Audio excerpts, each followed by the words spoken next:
Hey guys, welcome back. It is a beautiful sunny November morning and we are trying to crank out some videos for you guys.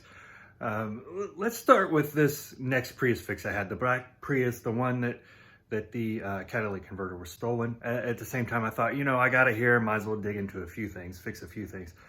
It also had an issue with the blower motor. So the heater, basically, right, heater AC motor. When you would turn it to different speeds, it wouldn't move. It wouldn't move any air. So I thought, okay, this is a common issue on the Prius. I'll just replace the blower motor. Now, just to let you know, I've encountered this issue twice. It is something worth checking if you're troubleshooting your blower motor. I've actually replaced one previously on another car, had an extra one. When I pulled this thing down, it was caked with debris. And that debris is usually from some kind of nesting animal, probably a mouse. This is the second time I've found mouse nests in these areas. And when those blower motors just hit a little bit of resistance, they just don't move.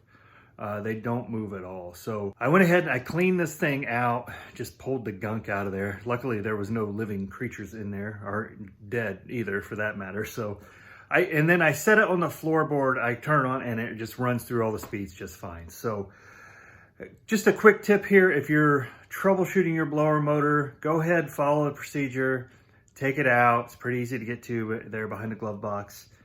And there's several videos on YouTube that show you how to do that, so I won't bore you doing the same thing. But take it out and inspect it. If it's dirty, maybe has a nest in there, all that extra gunk, just clean it out, see if it works. I've encountered it twice now, still running fine on it. We'll see how much longer it lasts, but again, save me 30 bucks. The part's cheap. If you have it out, you just want to replace it, go ahead, keep your old ones as spare. That's what I did the first time. But yeah, this time I'm just gonna pop it back in and see how long it lasts. So quick tip, that's all I have for today. Thanks for watching. We'll see you next time.